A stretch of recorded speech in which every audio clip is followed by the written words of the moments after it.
Constituição dogmática Lumen Gentium sobre a Igreja. Capítulo 1. O mistério da Igreja.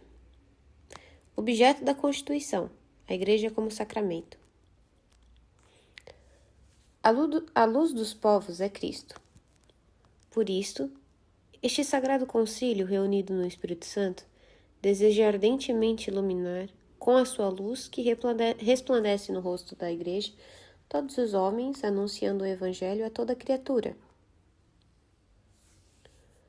Mas porque a Igreja em Cristo é como que o sacramento ou sinal, um instrumento da íntima união com Deus e da unidade de todo o gênero humano, pretende ela, na sequência dos anteriores concílios, pôr de manifesto com maior insistência aos fiéis e a todo o mundo a sua natureza e missão universal. E as condições do nosso tempo tornam ainda mais urgentes este dever da Igreja, para que deste modo os homens todos, hoje mais estreitamente ligados uns aos outros, pelos diversos laços sociais, técnicos e culturais, alcancem também a plena unidade em Cristo. A vontade salvífica do Pai. O Eterno Pai, pelo libérrimo e insondável desígnio de sua sabedoria e bondade, criou o universo, decidiu elevar os homens à participação da vida divina e não os abandonou, uma vez caídos em Adão, antes em atenção a Cristo, Redentor, que é a imagem de Deus invisível, primogênito de toda a criação, como em Colossenses capítulo 1, versículo 15, sempre lhes concedeu os auxílios para se salvarem. Aos eleitos, o Pai, antes de todos os séculos, os discerniu e predestinou para reproduzir a imagem de seu Filho, a fim de que ele seja o primogênito de uma multidão de irmãos. Romanos 8, versículo 29. E aos que creem em Cristo, decidiu chamá-los à Santa Igreja, a qual, prefigurada já desde o princípio do mundo e admiravelmente preparada na história do povo de Israel e na antiga aliança, foi constituída no fim dos tempos e manifestada pela efusão do Espírito, e será gloriosamente consumada no fim dos séculos. Então, como se lê nos Santos Padres, todos os justos depois de Adão, desde o justo Abel até o último eleito, se reunirão em igreja universal junto ao Pai. Missão e obra do Filho, fundação da Igreja. Veio, pois, o Filho, enviado pelo Pai, que nele nos elegeu antes de criar o mundo, e nos predestinou para sermos seus filhos de adoção. Porque ele aprouve reunir nele todas as coisas. Por isso Cristo, a fim de cumprir a vontade do Pai, deu começo na terra ao reino dos céus, e revelou-nos o seu mistério, realizando com a própria obediência a redenção. A Igreja, ou seja, o reino de Cristo, já presente em mistério, cresce visivelmente no mundo pelo poder de Deus. Tal começo e crescimento exprimem-nos o sangue e a água que manaram do lado aberto de Jesus crucificado. João capítulo 19, versículo 34. E preanuncia-nos as palavras do Senhor acerca da sua morte na cruz. Quando eu for elevado acima da terra, atrairei todas a mim. João capítulo 12, versículo 32. Sempre que no altar se celebra o sacrifício da cruz, na qual Cristo, nossa Páscoa, foi imolado, 1 Coríntios capítulo 5, versículo 7, realiza-se também a obra da nossa redenção. Pelo sacramento do pão eucarístico, ao mesmo tempo é representada e se realiza a unidade dos fiéis, que constituem um só corpo em Cristo. 1 Coríntios capítulo 10, versículo 17. Todos os homens são chamados a esta união com Cristo, luz do mundo, do qual vimos, por quem vivemos e para o qual caminhamos. O Espírito santificador e vivificador da Igreja. consumada a obra que o Pai confiou ao Filho para ele cumprir na terra, João capítulo 17, versículo 4, foi enviado o Espírito Santo, no dia de Pentecostes, para que santificasse continuamente a igreja e deste modo os fiéis tivessem acesso ao Pai. Por Cristo, num só Espírito. Efésios capítulo 2, versículo 18. Ele é o Espírito da vida ou a fonte de água que jorra para a vida eterna, por quem o Pai vivifica os homens mortos pelo pecado, até que ressuscite em Cristo os seus corpos mortais. O Espírito habita na igreja e nos corações dos fiéis, como num templo. E dentro deles ora e dá testemunho da adoção de filhos. Gálatas capítulo 4, versículo 6, Romanos capítulo 8, versículos 15 e 16 e 26. A igreja que ele conduz à verdade total e unifica na comunhão e no mistério, enriquece-a ele e guia com diversos dons hierárquicos e carismáticos e adorna-a com seus frutos. Efésios capítulo 4, versículos 11 e 12, 1 Coríntios capítulo 12, versículo 4 e Gálatas capítulo 5, versículo 22. Pela força do Evangelho, rejuvenesce a igreja e renova continuamente e leva à união perfeita com o seu esposo, porque o Espírito e a esposa dizem ao Senhor Jesus, vem. Apocalipse, capítulo 22, versículo 17. Assim, a igreja toda aparece como um povo unido pela unidade do Pai e do Filho e do Espírito Santo. O Reino de Deus. O mistério da Santa Igreja manifesta-se na sua fundação. O Senhor Jesus deu início à sua igreja pregando a boa nova do advento do Reino de Deus, prometido desde há séculos nas Escrituras. Cumpriu-se o tempo, o Reino de Deus está próximo. Este reino manifesta-se na palavra, nas obras e na presença de Cristo. A palavra do Senhor compara-se à semente lançada ao campo. Aqueles que a ouvem com fé e entram a fazer parte do pequeno rebanho de Cristo já receberam o reino. Depois, por força própria, a semente germina e cresce até o tempo da messe. Também os milagres de Jesus comprovam que já chegou à terra o reino. Se lanço fora os demônios com o poder de Deus, é que chegou a vós o reino de Deus. Lucas capítulo 11, versículo 20, Mateus capítulo 12, versículo 28. Mas este reino manifesta-se, sobretudo, na própria pessoa de Cristo, Filho de Deus e Filho do homem, que veio para servir e dar a sua vida em redenção por muitos.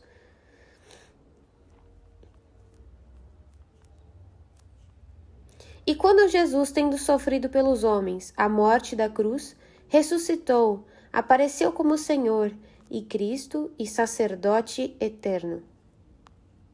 E derramou sobre os discípulos o Espírito prometido pelo Pai. Pelo que a Igreja, enriquecida com os dons do seu fundador e guardando fielmente os seus preceitos de caridade, de humildade, de abnegação, recebe a missão de anunciar e instaurar o reino de Cristo e de Deus em todos os povos e constitui o germe e o princípio deste mesmo reino na terra. Enquanto vai crescendo, suspira pela consumação do reino e espera e deseja juntar-se ao seu rei na glória. As figuras da igreja. Assim como no Antigo Testamento a revelação do reino é muitas vezes apresentada em imagens, também agora a natureza íntima da igreja nos é dada a conhecer por diversas imagens tiradas quer da vida pastoril ou agrícola, quer da construção ou também da família e matrimônio, imagens que já se esboçam nos livros dos profetas. Assim a igreja é o redil, cuja única porta e necessário pastor é Cristo, e também o rebanho do qual o próprio Deus predisse que seria o pastor, e cujas ovelhas, ainda que governadas por pastores humanos, são contudo guiadas e alimentadas sem cessar pelo próprio Cristo, bom pastor, e príncipe dos pastores, o qual deu a vida pelas suas ovelhas. A igreja é a agricultura ou campo de Deus. Neste campo cresce a oliveira antiga de que os patriarcas foram a raiz santa e na qual se realizou e realizará a reconciliação de judeus e gentios. Ela foi plantada pelo celeste agricultor como uma vinha eleita. A verdadeira videira é Cristo, que dá vida e fecundidade aos sarmentos. Isto é, a nós que pela igreja permanecemos nele, sem o qual nada podemos fazer. A igreja é também muitas vezes chamada construção de Deus. O próprio Senhor se comparou à pedra que os construtores rejeitaram e se tornou pedra angular. Sobre esse fundamento é a igreja construída pelos apóstolos e dele recebe firmeza e coesão. Esta construção recebe vários nomes: casa de Deus, na qual habita a sua família, habitação de Deus no Espírito, também tabernáculo de Deus com os homens e, sobretudo, templo santo, o qual, representado pelos santuários de pedra e louvado pelos santos padres, é com razão comparado na liturgia à cidade santa, a Nova Jerusalém. Nela, com efeito, somos edificados cá na terra como pedras vivas. Esta cidade, São João contemplou-a descendo do céu de Deus na renovação do mundo, como esposa adornada para ir ao encontro do esposo.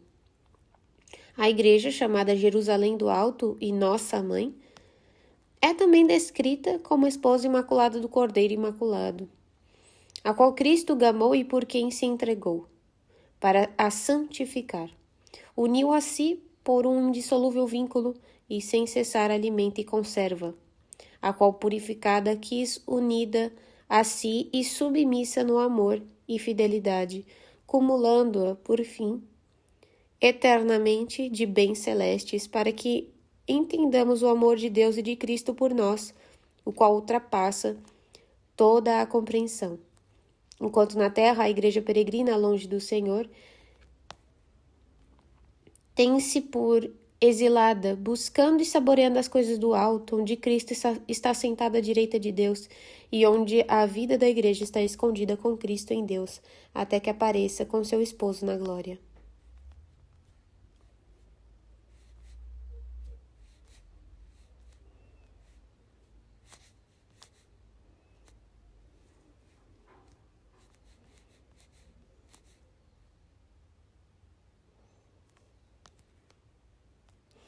A igreja, corpo místico de Cristo. O Filho de Deus, vencendo na natureza humana a si unida à morte com a sua morte e ressurreição, remiu o homem e transformou-o em nova criatura. Pois, comunicando o seu Espírito, fez misteriosamente de todos os seus irmãos, chamados de entre todos os povos, como que o seu corpo.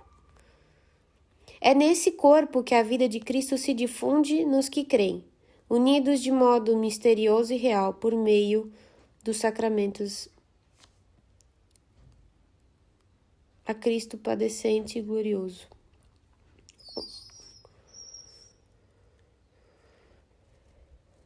Com efeito, pelo batismo somos assimilados a Cristo, todos nós fomos batizados no mesmo Espírito, para formarmos um só corpo. Por este rito sagrado, é representada e realizada a união com a morte e ressurreição de Cristo. Fomos sepultados, pois, com ele por meio do batismo na morte.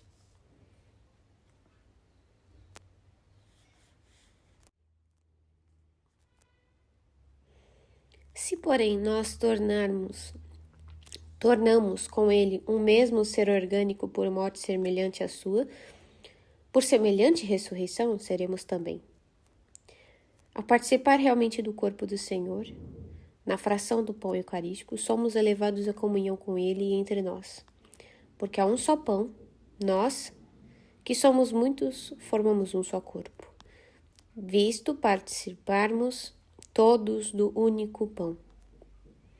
E deste modo, nos tornamos todos membros desse corpo, sendo individualmente membros uns dos outros. E assim como todos os membros do corpo humano, apesar de serem muitos, formam, no entanto, um só corpo, assim também os fiéis em Cristo, também na edificação do corpo de Cristo, existe diversidade de membros e de funções. É o mesmo Espírito que distribui os seus vários dons segundo a sua riqueza e as necessidades dos ministérios para a utilidade da Igreja. Entre estes dons sobressai a graça dos apóstolos, a cuja autoridade o mesmo Espírito submeteu também os carismáticos. O mesmo Espírito, unificando o corpo por si e pela sua força, e pela coesão interna dos membros, produz e promove a caridade entre os fiéis. Daí que se algum membro padece, todos os membros sofrem juntamente, e se algum membro recebe honras, todos se alegram. A cabeça deste corpo é Cristo. Ele é a imagem do Deus invisível e nele foram criadas todas as coisas. Ele existe antes de todas as coisas e todas nele subsistem. Ele é a cabeça do corpo que a igreja é. É o princípio, o primogênito de entre todos os mortos, de modo que em todas as coisas tem o primado. Pela grandeza do seu poder, domina em todas as coisas celestes e terrestres, e, devido à sua supereminente perfeição e ação, enche todo o corpo das riquezas da sua glória. Todos os membros se devem conformar com ele, até que Cristo se forme neles. Por isso, somos assumidos nos mistérios da sua vida, configurados com ele mortos e ressuscitados, até que reinemos com ele. Ainda peregrinos na terra, seguindo as suas pegadas, na tribulação e na perseguição, associamo-nos nos seus sofrimentos como o corpo à cabeça, sofrendo com ele, para com ele sermos glorificados. É por ele que o corpo inteiro, alimentado e coeso em suas junturas e ligamentos, se desenvolve com o crescimento dado por Deus. Ele mesmo distribui continuamente no seu corpo, que é a Igreja, os dons dos diversos ministérios, com os quais, graças ao seu poder, nos prestamos mutuamente serviços em ordem à salvação, de maneira que, professando a verdade na caridade, cresçamos em tudo para aquele que é a nossa cabeça.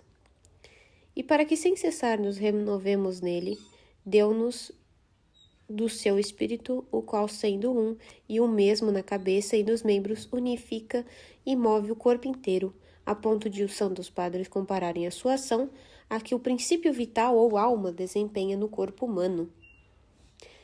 Cristo ama a Igreja como a esposa, fazendo-se modelo do homem que ama a sua mulher, como o próprio corpo. E a Igreja, por sua vez, é sujeita à sua cabeça, porque nele habita corporalmente toda a plenitude da natureza divina. Colossenses capítulo 2, versículo 9. Enche a Igreja, que é o seu corpo, e a plenitude com os dons divinos, para que ela se dilate e alcance a plenitude de Deus.